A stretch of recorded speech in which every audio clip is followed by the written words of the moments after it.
మహర్షి channel ప్రేక్షకులకు నా నమస్కారం.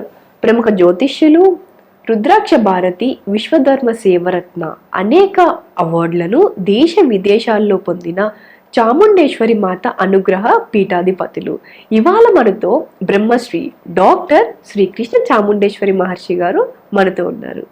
నమస్కారం గురువు గారు. ముందుగా మీకు ఉగాది శుభాకాంక్షలు. వాగర్ధావివ సంపృక్తో వాగర్ధ ప్రతిపత్తయే జగతౌ పితరౌ వందే పార్వతీ పరమేశ్వరౌ. ఆదిత్యాయ చ సోమాయ మంగళాయ బుధాయ చ గురుశుక్రశనిభ్యశ్చ రాహువే కేతవే నమః. ఓం శ్రీ మహాగణాధిపతయే నమః. గం గణపతయే నమః. శ్రీమాత్రే నమః. ముందుగా అందరికీ శ్రీ క్రోధినామ సంవత్సర ఉగాది శుభాకాంక్షలు. మీ అందరికీ ఆయురారోగ్య ఐశ్వర్య భోగభాగ్య ధనకనక వస్తు వాహనాది యోగాలన్నీ కూడా చక్కగా సంప్రాప్తించాలని శ్రీ చాముండేశ్వరి మాత యొక్క దివ్య మంగళ శాసనాలతో మనం ఉగాది పంచాంగంలోకి వెళదాం.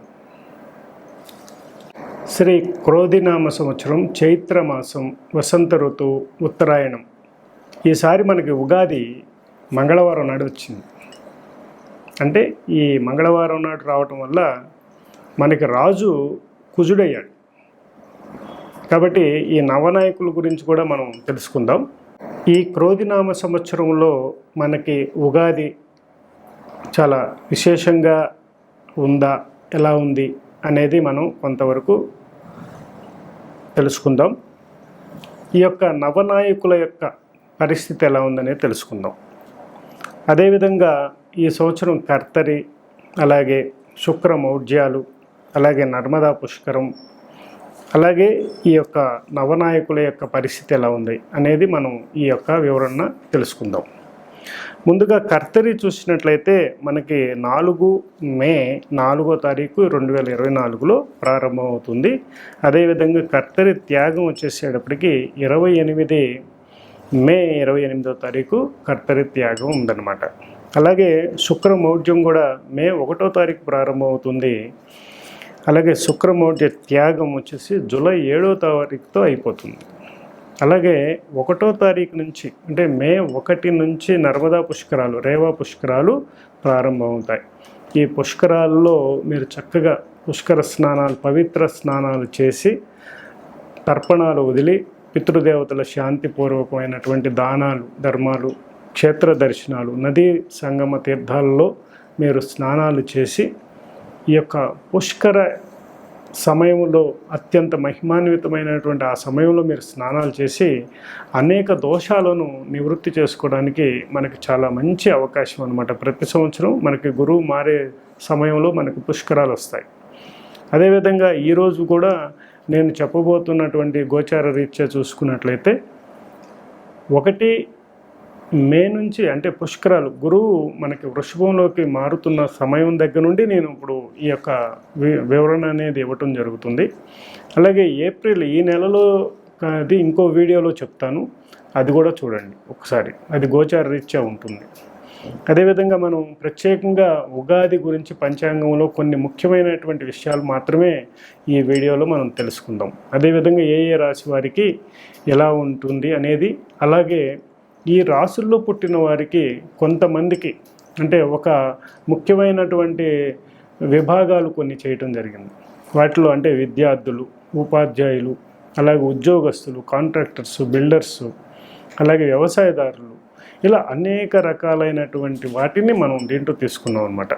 ముఖ్యంగా ఒక 20 మంది దాకా ఈ 20 విభాగాల్లో ఉన్నవారు ఆ క్వాలిటీస్లో పుట్టిన వారికి అంటే ఆ పుట్టినవారు ఆ క్వాలిటీస్లో ఉన్నట్లయితే వారికి ఈ సంవత్సరం ఎలా ఉండబోతుంది అనేది నేను తెలియజేస్తాను గవ్వల ప్రశ్న ద్వారా. మన యొక్క గవ్వలు అమ్మవారి దగ్గర ఉంచి పూజించి చేసినటువంటి మహామహిమాన్వితమైనటువంటి ఆ గవ్వల ప్రశ్న వల్ల మీకు చాలా వరకు 100% కూడా టచ్ అయిన వాళ్ళు ఉంటారు. అయితే ఇవి 100కి 100 పాళ్ళు కనెక్ట్ అవుతుందా అనే పాయింట్లో చూసుకున్నట్టయితే జ్యోతిషపరంగా మనం దీన్ని 50% మీరు తీసుకున్నా కూడా చాలా ఎక్కువ ఫలితాలు వచ్చినట్టుగా లెక్కేసుకోవచ్చు అనమాట. కాబట్టి ఈ గవ్వల ప్రశ్నలో ఆయా రాసుల్లో పుట్టిన వారికి ఎలా ఉండబోతుంది అనేది నేను అమ్మవారిని ప్రశ్న రూపంలో అడిగి ఈ ప్రశ్న శాస్త్రం ద్వారా నేను తెలియజేస్తాను. చక్కగా జాగ్రత్తగా వీక్షించండి. ఒకవేళ మీకు కనెక్ట్ అయితే మటుకి నేను చెప్పే పరిహార క్రమం కూడా చేసుకున్నట్లయితే కూడా చాలా మంచి ఫలితాలు ఉంటాయి.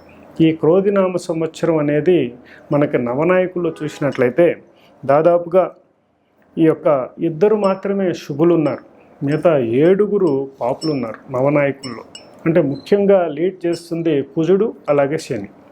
కుజుడు రాజు అయ్యాడు, మంత్రి శని అయ్యాడు. అలాగే సేనాధిపతి కానివ్వండి, ఆర్ఘ్యాధిపతి కానివ్వండి, మేఘాధిపతి కూడా శని అయ్యాడు. అదేవిధంగా పూర్వ సస్యాధిపతి కుజుడయ్యాడు. అలాగే అపర సస్యాధిపతి కూడా చూసినట్టయితే చంద్రుడయ్యాడు. అలాగే రసాధిపతి గురువు, అలాగే నీరసాధిపతి కూడా కుజుడయ్యాడు.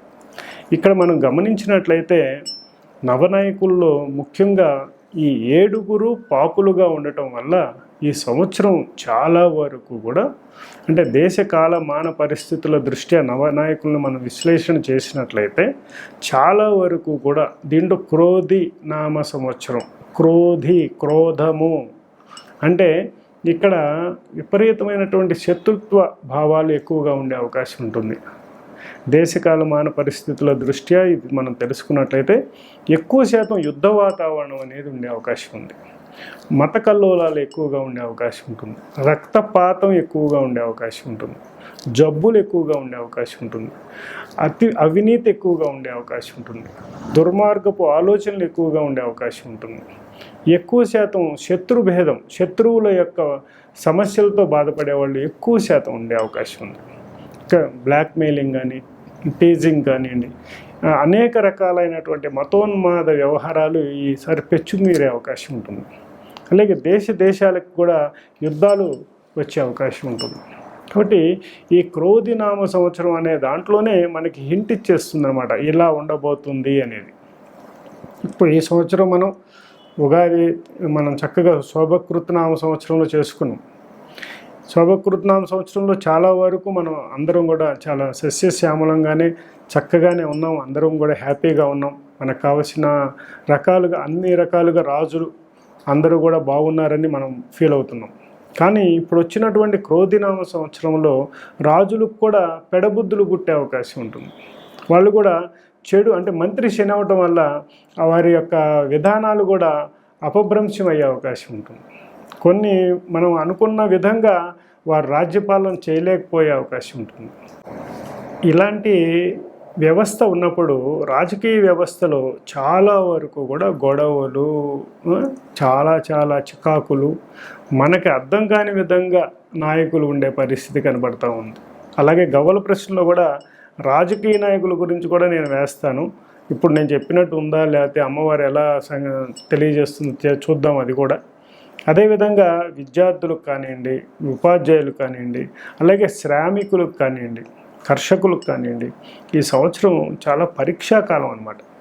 అలాగే ఇక్కడ చాలా వీడియోల్లో నేను చూశాను, చాలా గొప్పగా ఉంటుంది, కోట్లు వచ్చేస్తాయి అని చెప్తున్నారు. కానీ నేను ఈ యొక్క గ్రహచార రీత్యా చూసినట్లయితే, ఇప్పుడు ఉన్నటువంటి పరిస్థితి చూసినట్లయితే ఎక్కడా కూడా అటువంటి దాఖలాలు ఎక్కడ కనపడట్లేదు. కానీ ముఖ్యంగా 5 రాసుల వారికి మటుకి చాలా అద్భుతంగా ఉండబోతుంది. ఈ 5 రాసుల వారికి కూడా శని రాహు యొక్క ఎఫెక్ట్ ఉండటం వల్ల అది కూడా కొద్దిగా ఇబ్బంది పడే అవకాశం ఉంటుందన్నమాట. మిగతా వాళ్ళందరికీ కూడా చాలా సమస్యల్లో ఉండే అవకాశం ఉంది. దీనికి కూడా నేను పరిష్కార మార్గం కూడా తెలియజేస్తాను చివరిలో. తప్పకుండా మొత్తం ఎక్కడ స్కిప్ చేయకుండా చక్కగా చూడండి.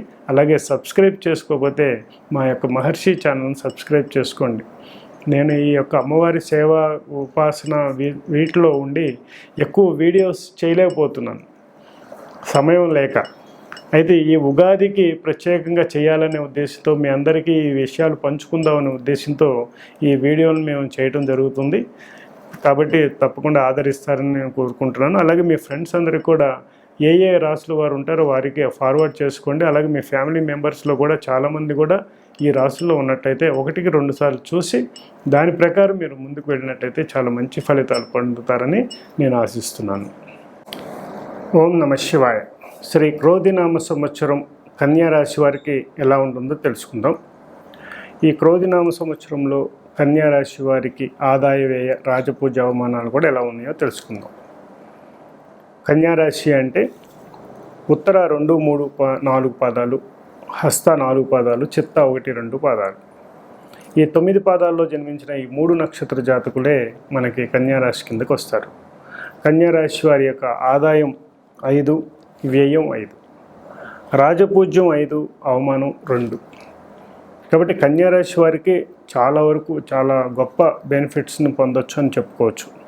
అలాగే ఈ యొక్క గోచార రీత్యా కూడా, అలాగే జన్మంలో కేతువు, అలాగే సప్తమంలో రాహువు, భాగ్యంలో గురువు, షష్టమంలో శని యొక్క ప్రభావాల వల్ల శుభ ఫలితాలు ఎక్కువ వచ్చే అవకాశం ఉంది, అశుభ ఫలితాలు కొద్దిగా తక్కువ వచ్చే అవకాశం ఉంది.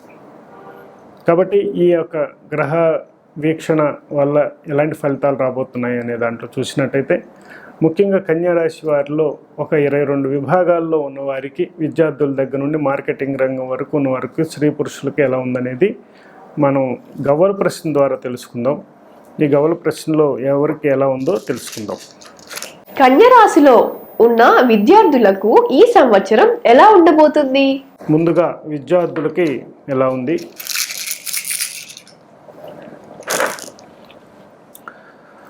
కన్యా రాశిలో పుట్టిన వారు విద్యార్థులుగా ఉన్నట్లయితే ఇప్పుడు మీరు చాలా వరకు కేర్ఫుల్గా చదవాల్సిన అవసరం ఉంది. అశ్రద్ధ ఎక్కువ ఉంది. కన్యా రాశి వారు అంటేనే టైం వేస్ట్ చేయకుండా సమయాన్ని చాలా చక్కగా వాడేవాళ్ళు అనమాట. ఎందుకంటే మీకు చాలా భవిష్యత్తులో మీరు అన్ని రాసుల వారితోనూ బిజినెస్ చేస్తారు. అన్ని రాసుల వారిని ఉపయోగించుకోగల కెపాసిటీ మీకుంది. మార్కెటింగ్ చేయగలుగుతారు, బిజినెస్ చేయగలుగుతారు, అన్ని రంగాల్లో మీరు దూసుకుపోగలరు. మరి అలాంటి వారు విద్యార్థి వ్యవస్థలో చాలా డల్గా కనిపిస్తుంది. కాబట్టి దీనివల్ల ఏమవుతుందంటే అధిక శ్రమ, అంటే మీ దగ్గర నాలెడ్జ్ లేకపోతే వీళ్ళందరి ద్వారా మీరు మోసపోయే అవకాశం కూడా ఉందన్నమాట. కాబట్టి మీరు విద్యలో బాగా రాణించాలని నేను కోరుకుంటున్నాను. కాబట్టి ఈ సంవత్సరం మీకు చాలా కీలకమైన సంవత్సరంగా భావించవచ్చు. చాలా జాగ్రత్తగా మీరు ఆరోగ్యాన్ని కూడా జాగ్రత్తగా ఉంచుకోవాలన్నమాట. కన్యా రాశిలో ఉన్న ఉపాధ్యాయులకు ఈ సంవత్సరం ఎలా ఉండబోతుంది? అదేవిధంగా ఉపాధ్యాయులకు ఎలా ఉంటుంది? ఉపాధ్యాయుల పరిస్థితి కూడా కొంచెం చికాకులను, అలాగే వారికి అనుకూలమైనటువంటి పరిస్థితులు వారికి ఉండదు. అన్సాటిస్ఫైడ్గా ఉంటున్నారు. అదేవిధంగా వారు ప్రమోషన్స్ పరంగా, ట్రాన్స్ఫర్స్ పరంగా వారి యొక్క అభ్యున్నతిలో కొద్దిగా స్లో అనేది కనపడటం వల్ల వారు కొద్దిగా కుటుంబ వ్యవస్థలో కూడా కొద్దిగా చికాకులు ఉండటం వల్ల మానసిక అశాంతికి లోనయ్యే అవకాశం కనిపిస్తుంది. కన్యా రాశిలో ఉన్న శాస్త్ర వ్యక్తులకు ఈ సంవత్సరం ఎలా ఉండబోతుంది? అలాగే శాస్త్రవేత్తలకు ఎలా ఉంది? ఈ సంవత్సరం వీరు తలపెట్టిన ప్రాజెక్ట్స్ చాలా అద్భుతంగా రాణించి వీరు కోట్లకి పడగెత్తుతారు అని కూడా చెప్పచ్చు. ఎందుకంటే అంత అద్భుతంగా వీరికి ఉందన్నమాట అని ముందు చెప్పచ్చు అనమాట. వీరికి ఇప్పుడు చేయబోయే ప్రాజెక్ట్స్ ఏవైతే ఉన్నాయో అవి చాలా వరకు సక్సెస్ దిశగా వెళతాయి. అలాగే మీరు మంచి భవిష్యత్తులో ఇంకా మంచి సేవలు అందించాలని నేను కోరుకుంటున్నాను. కన్యా రాశిలో ఉన్న పండితులకు ఈ సంవత్సరం ఎలా ఉండబోతుంది? అదేవిధంగా పండితులకు ఎలా ఉంది? వీరికి సంబంధించిన దాంట్లో కొంత జాప్యం నడిచే అవకాశం ఉంది. అయినా కూడా కీర్తి ప్రతిష్టల్లో ఎక్కడ ఇబ్బంది ఉండదు. కాకపోతే కొన్ని శత్రు భేదం, అంటే శత్రువుల యొక్క వ్యవహారాల వల్ల వీరికి మానసిక అశాంతి రావటం జరుగుతుంది. కాబట్టి కొంచెం జాగ్రత్తగా ప్రజల నాడిని తలుచుకుని దాని ప్రకారం ముందుకు వెళ్ళాల్సిన అవసరం ఉంటుందన్నమాట. అయితే వీరిలో ఉన్నటువంటి ఇబ్బందులు ఏమైనా ఉన్నట్లయితే వాటిని రెక్టిఫై చేసుకున్నట్టయితే కీర్తి ప్రతిష్టలకి ఎటువంటి భంగం రాకుండా కాపాడుకునే అవకాశం ఉంటుంది. కన్యా రాశిలో ఉన్న రాజకీయ నాయకులకు ఈ సంవత్సరం ఎలా ఉండబోతుంది? అదేవిధంగా రాజకీయ నాయకులకు ఎలా ఉంది తెలుస్తుంది. రాజకీయ నాయకులు అసలు ఇది చాలా కష్టసాధ్యమైనటువంటి ప్రశ్నగా చెప్పుకోవచ్చు. ఇది చాలా నెగిటివ్గా ఉంది, మీకు అనుకూలంగా లేదని చెప్పుకోవచ్చు. కానీ కన్యా రాశి వారికి ఓవరాల్గా చాలా బాగున్నప్పుడు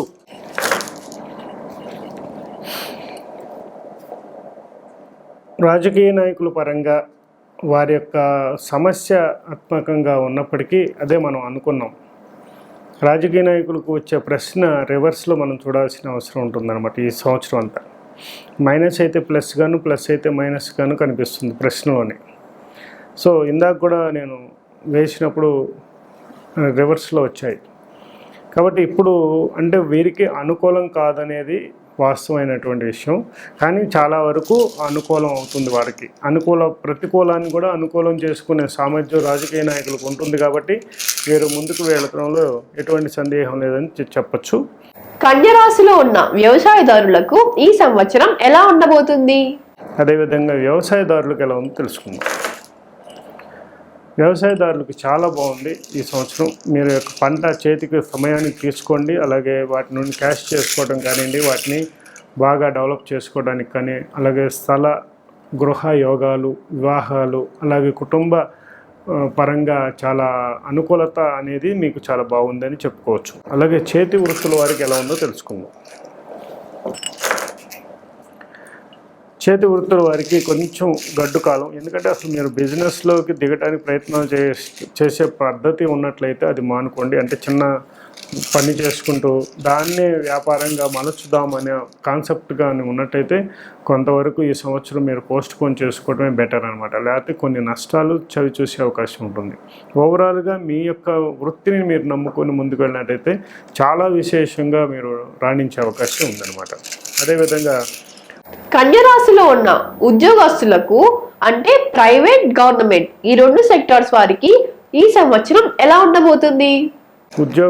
ప్రభుత్వ ఉద్యోగస్తులకు ఎలా ఉంది, ప్రభుత్వ అధికారులకు ఎలా ఉంది అనే దాని మీద కొంచెం మీకు గడ్డు కాలం అని చెప్పుకోవచ్చు. ప్రమోషన్ దగ్గర కానీ, ట్రాన్స్ఫర్స్ దగ్గర కానీ, అలాగే మీరు చేసే ఆ ఉద్యోగంలో ఒడిదుడుకులు కానీ, అవకతవకలను కానీ బయటకు తీసే ఛాన్సెస్ కూడా ఎక్కువ లేకపోలేదు. కీర్తి ప్రతిష్టలకు భంగం వాటిల్లే అవకాశాలు కూడా ఉంటాయన్నమాట. అలాగే కుటుంబ కలహాలు కూడా వచ్చే అవకాశం ఉంటుంది దీని ప్రకారం చూసుకుంటే. అలాగే హెల్త్ ప్రాబ్లమ్స్ రావడానికి కూడా అవకాశం ఉంది. కాబట్టి మీ యొక్క వ్యక్తిగత జాతకాన్ని పరిశీలించుకొని దానికి తగిన పరిహారాలు చేసుకోవడం అనేది చాలా అవసరం అని చెప్పుకోవచ్చు అనమాట. అదేవిధంగా ఉద్యోగస్తుల్లో ప్రైవేటు వారికి ఎలా ఉందో తెలుసుకుందాం. ప్రైవేటు వారి పరిస్థితి కూడా సేమ్ యాజ్ ఇట్ ఈజ్ అని చెప్పుకోవచ్చు. ఇంకా క్రిటికల్గానే ఉంది అని చెప్పుకోవచ్చు. వీరి యొక్క శ్రమ అధికంగా ఉంటుంది. కాబట్టి గుర్తింపు రాకపోవటం, అవమానాలు ఎదురవటం, అలా కొలీగ్స్ మధ్య విభేదాలు రావటం ఇలాంటివి జరిగే అవకాశం ఉంటుంది. అంటే ఇప్పుడు ఒక విషయం అన్నీ మనం చెప్పలేం. ఒక సబ్జెక్ట్ చెప్పాలంటే ఒకళ్ళ దగ్గర ఒక పుస్తకం చెప్పాలి. కాబట్టి మనం బాగా మీకు అనుకూలత ఏదైతే వస్తుందో వాక్కులు అదే చెప్పడం జరుగుతుంది. కాబట్టి ఇంకా చాలా జరుగుతాయి మీ జీవితాల్లో. అవన్నిటినీ చెప్పాలంటే ఇప్పుడు మనం ఎపిసోడ్లు సరిపోవు. కన్య రాశిలో ఉన్న వ్యాపారదారులకు ఈ సంవత్సరం ఎలా ఉండబోతుంది? కాబట్టి ఓవరాల్గా నేను చెప్పడం జరిగింది. సో వ్యాపారవేత్తలకు ఎలా ఉందో తెలుసుకుందాం. వ్యాపార పరంగా వీరికి కొత్త దారులు, అలాగే కొత్త బ్రాంచెస్ని ఓపెన్ చేయటం కానీ, ఫ్రాంచైజ్ ఓపెన్ చేయటం కానీ, ఇలా వీరికి వ్యాపారవేత్తలకి అనుకూలంగానే ఉందని చెప్పుకోవచ్చు. కన్య రాశిలో ఉన్న రియల్ ఎస్టేట్ వాళ్ళకి ఈ సంవత్సరం ఎలా ఉండబోతుంది? అలాగే రియల్ ఎస్టేట్ వ్యాపారులకు ఎలా ఉంది? రియల్ ఎస్టేట్ వ్యాపారులు మీరు చేయటంతోనే చాలా ఎక్స్టెన్షన్స్ చేస్తారు, డెవలప్మెంట్స్ చేస్తారు. బాగా సక్సెస్ రేట్ చాలా బాగుందని కన్య రాశిలో ఉన్న కాంట్రాక్టర్స్ కు ఈ సంవత్సరం ఎలా ఉండబోతుంది? కాంట్రాక్టర్స్కి ఎలా ఉందో చూద్దాం. కాంట్రాక్టర్స్ పరంగా కూడా చాలా అనుకూలంగా ఉంది. మీరు చాలా మంచి లాభాలను గడిస్తారని చెప్పుకోవచ్చు. మీకు కొత్త ప్రాజెక్ట్స్ వస్తాయి. చాలా బాగా మంచి A1 కాంట్రాక్టర్స్గా మీరు ముందుకు వెళతారని చెప్పుకోవచ్చు. కన్య రాశిలో ఉన్న సినిమా రంగం వాళ్ళకి ఈ సంవత్సరం ఎలా ఉండబోతుంది? అదేవిధంగా సినిమా రంగంలో ఉన్న వారికి ఎలా ఉంది? సినిమా రంగంలో ఉన్న వారికి కూడా చాలా బాగా మీరు రాణించే అవకాశం ఉంది. మీరు అనుకున్నది, మీ గోల్ మీరు సాధించగలుగుతారు. ఎప్పటి నుంచో మీ అఫర్మేషన్ చేస్తున్న మీ డిజైర్స్ అన్నీ కూడా యాక్టివేట్ అవుతాయి అన్నమాట చాలా చక్కగా. కాబట్టి చక్కగా మీరు మీ పెర్ఫార్మెన్స్ని చూపించండి. తప్పకుండా మీరు మంచి సక్సెస్ని పొందుతారనేది చెప్పుకోవచ్చు. కన్యా రాశిలో ఉన్న డాక్టర్స్ కు ఈ సంవత్సరం ఎలా ఉండబోతుంది? అదేవిధంగా డాక్టర్స్కి ఎలా ఉంది? డాక్టర్స్ పరంగా కన్యా రాశిలో డాక్టర్స్ కూడా చాలామంది ఉంటారు. మీకు దాదాపుగా ఎక్కువ అధిక శ్రమ అండ్ అనారోగ్య సూచనలు కనిపించే అవకాశం ఉంది. కాబట్టి కొంచెం కేర్ఫుల్గా ఉండండి. కన్యా రాశిలో ఉన్న లాయర్స్ కి ఈ సంవత్సరం ఎలా ఉండబోతుంది? అదేవిధంగా లాయర్కి సంబంధించి, అడ్వకేట్ సంబంధించి ఎలా ఉంది? లాయర్ అండ్ అడ్వకేట్స్ చాలా బాగుంది. మీరు అసలు చాలా బాగా బిజినెస్ చేయగలుగుతారు. అదేవిధంగా మంచి పదవులు కూడా స్వీకరించడం జరుగుతుంది. రాజకీయ ప్రవేశం, అలాగే మీరు మధ్యవర్తిగా ఉండి ఎన్నో లాభాలు గడించే ఛాన్సెస్ మీకు ఈ సంవత్సరం రాబోతుంది అనమాట. కన్యా రాశిలో ఉన్న రక్షణ వ్యవస్థ అంటే పోలీస్, ఆర్మీ ఇంకా నావీ వాళ్ళకి ఈ సంవత్సరం ఎలా ఉండబోతుంది? అదేవిధంగా రక్షణ వ్యవస్థలో ఉన్న వారికి ఎలా ఉంది? రక్షణ వ్యవస్థలో ఉన్న వారికి కొంచెం జాగ్రత్తలు పాటించాల్సిన అవసరం ఉంది. అది గడ్డు కాలం అని చెప్పుకోవచ్చు. కన్యా రాశి వారికి ఈ సంవత్సరం వివాహ యోగం ఉందా లేదా? అదేవిధంగా వివాహ యోగం ఎలా ఉందో తెలుస్తుంది. కన్యా రాశిలోని వారికి వివాహ యోగం దాదాపుగా 50% బెనిఫిట్స్ పొందుతారు. తప్పకుండా ఇప్పుడున్న అనుకూలత అనేది కొంచెం తక్కువైనా కూడా మీరు రాణించే అవకాశం ఉంది. ఓవరాల్గా బాగానే ఉందని చెప్పుకోవచ్చు. కన్యా రాశిలో ఉన్న వారికి ఈ సంవత్సరం గృహయోగం ఎప్పుడు కలుగుతుంది? అసలు కలుగుతుందా కలగదా? అదేవిధంగా గృహయోగం ఎలా ఉంది? దాదాపు అద్భుతమైనటువంటి గృహయోగాన్ని పొందుతారు. మీరు చేసే బిజినెస్ కానీ మీరు ఏ ఫీల్డ్లో ఉన్నా కూడా మీరు సొంత ఇంటి కళ అనేది నెరవేరే అవకాశం ఉంది. కాబట్టి గట్టిగా ఎఫర్మేషన్ చేయండి. తప్పకుండా విశ్వశక్తి నుంచి మీకు అనుగ్రహం కలుగుతుంది. సహాయ సహకారాలు అందుతాయి. లోన్స్ అన్నీ యాక్టివేట్ అవుతాయి. బ్యాంకింగ్ నుంచి మీకు అన్ని బెనిఫిట్స్ వస్తాయి. ఆటోమేటిక్గా తప్పకుండా మీరు గృహయోగం ఈ సంవత్సరం ఎట్టి పరిస్థితుల్లో ఆ ప్రపోజల్ అనేది యాక్టివేట్ అవుతుంది అనమాట. కన్యా రాశి వారికి ఈ సంవత్సరం వాహన యోగం కలుగుతుందా కలగదా? అదేవిధంగా వాహన యోగం ఎలా ఉంది? వాహన యోగం కూడా మీరు చాలా బాగా తీసుకుంటారు. అది మీకు కూడా లగ్నాతో మీరు చూసుకున్నట్టయితే మీ జన్మ లగ్నం నుంచి చతుర్థంలో శుక్రుడు కానీ బ్రహ్మాండంగా ఉండి, అలాగే బుధాదిత్య యోగంతో ఉండి, రుచిక యోగం కూడా ఉండి, ఇలా కొన్ని యోగాలతో కానీ మీరు ఉన్నట్లయితే తప్పకుండా 1 కాదు 5-6 కార్లు 2-3 కార్లు మెయింటైన్ చేసే అవకాశం కూడా ఉంది. నేను చెప్పిన విధంగా వాహనాన్ని కొనుక్కోండి, మంచి ఫలితాలు పొందుతారు. కన్యా రాశిలో ఉన్న మార్కెటింగ్ వాళ్ళకి ఈ సంవత్సరం ఎలా ఉండబోతుంది? అదేవిధంగా మార్కెటింగ్ రంగంలో ఉన్న వారికి ఎలా ఉంది?